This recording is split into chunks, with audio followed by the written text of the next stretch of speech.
Truck driver sees pregnant young woman tied to a tree while vultures attack.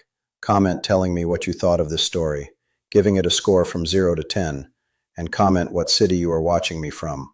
I really want to know if you liked my story, and I want to get to know you better. So subscribe to my channel to support my work. I'm counting on your help. I shouldn't have taken that detour. 22 years driving an 18-wheeler all over the United States, and I had never felt anything like that. A tightness in my chest that seemed to scream at me, begging me to get off the interstate and take that dirt road cutting through the dry plains of West Texas. Something was pulling me there, and I, John, a man who learned not to trust anything I couldn't touch, decided to obey that strange feeling for the first time in my life. When I turned the bend, everything stopped. A pregnant young woman was in serious trouble, in an extremely vulnerable situation next to a dead mesquite tree, completely helpless. Her worn cotton dress was covered in mud, her head slouched over her shoulder, and all around predators were lurking.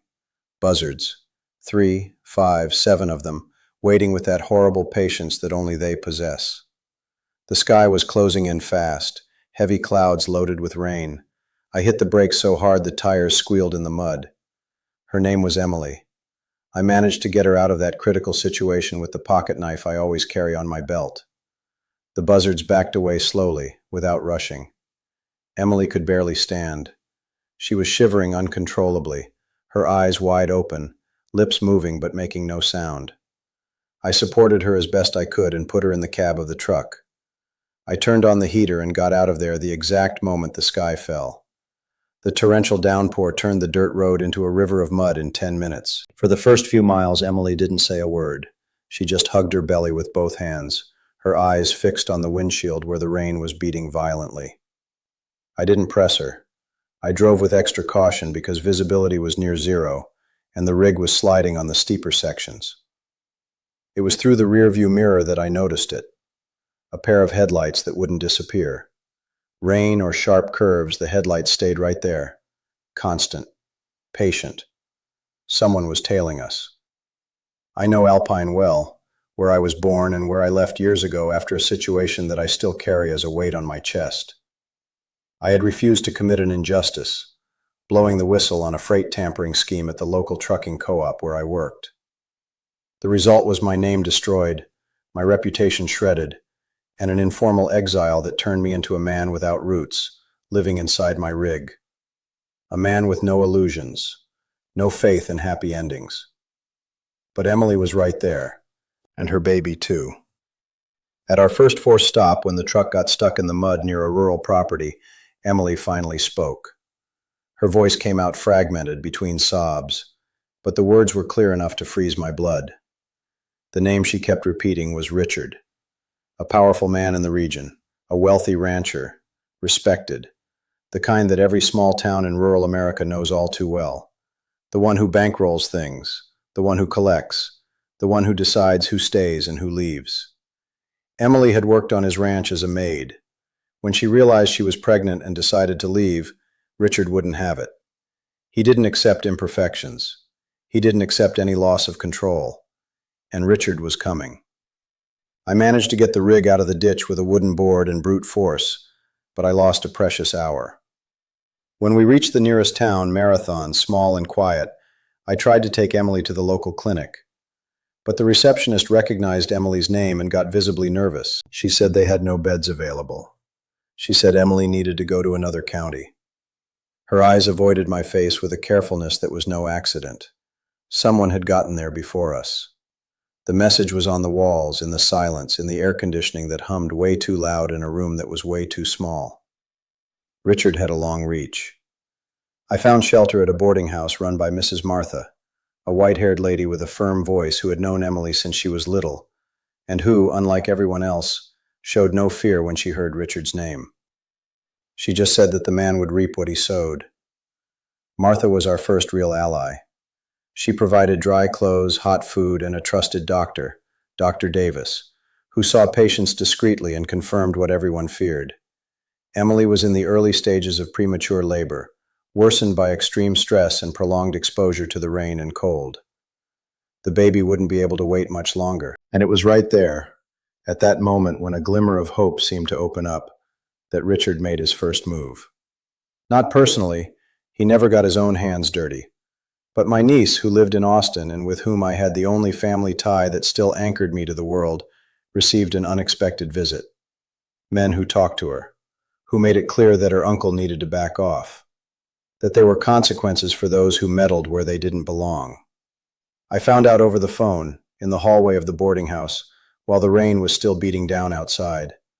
The hand holding my cell phone trembled, not out of fear, out of sheer anger. It was the first time in many years that I had felt anything with such force. Over the following days, the story got complicated in layers. Deputy Ryan, a young local cop who had known Richard since childhood, was assigned to investigate Emily's case. But Ryan owed debts to the rancher, the kind of debts you don't pay off with cash. Every time I tried to file a formal complaint, Ryan would step in the way, shuffling papers, delaying deadlines, losing documents. Red tape had the face of a young guy in uniform who avoided looking into the eyes of the people he was supposed to protect. I needed evidence. But the evidence was on Richard's ranch. It was Bill, a retired trucker who hung out at the tire shop downtown, who gave me a precious piece of information. There was a worker who had left Richard's ranch 2 years prior, under circumstances very similar to Emily's. Her name was Sarah, and she lived over in Pecos. She hadn't spoken to anyone about what she saw, but Bill believed she would talk if someone went to her with respect and without rushing her. I went, alone, in the rain. Sarah received me with suspicion. It took her 2 days to trust me enough to tell her story, a tale of control and isolation that mirrored with painful accuracy what Emily had gone through. She had pictures. She had notes hidden in a blue hardcover notebook, kept safely under her mattress. Enough evidence for a formal lawsuit. But Sarah was afraid, and fear, out in the Texas plains, is something you respect. I didn't push it. I waited. I drank coffee with her. I listened. I went back the next day. In the 12th hour of the 13th day, Emily went into labor. Dr. Davis and Mrs. Martha were present. I stayed outside, in the hallway, my back against the wall, listening to the sounds coming from inside the room with that same tightness in my chest that had started it all. Carol, the midwife Martha had called in, was experienced and calm, the kind of woman who seemed born for that exact moment. For hours, the tension was absolute. The baby was in a difficult position. The rain had returned. The baby boy was born at 3 a.m, healthy, with a strong cry that filled the entire boarding house. I heard that cry and couldn't even explain what I felt. Something that had been locked away inside me for a long time simply broke open. But Richard found out about the birth before dawn, and this time he showed up himself. Not at the boarding house. He was too calculating for that. He showed up at my rig, which was parked 2 blocks away. He reached through the driver's side window that was cracked open and left something on the seat. Sarah's blue notebook. Stolen. A silent message that he knew about everything and everyone. That no one was out of his reach. That I could either choose to walk away or face the consequences. It was his most cruel offensive yet.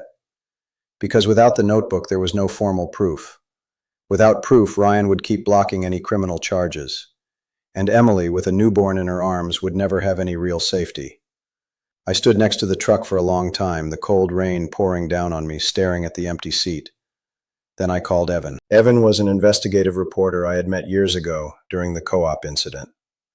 A man who had tried to report my story and had been silenced by local pressure. Evan held a grudge. And a grudge sometimes is exactly what drives people when the law just isn't enough. Together, over the last 2 days, we put together a different kind of dossier. Not based on the stolen notebook, but on Sarah's testimony, as she agreed to speak on camera for the very first time, on the medical records that Dr. Davis had carefully kept, and on the documentation of the frustrated attempts to file a report, which pointed directly to Ryan's complicity.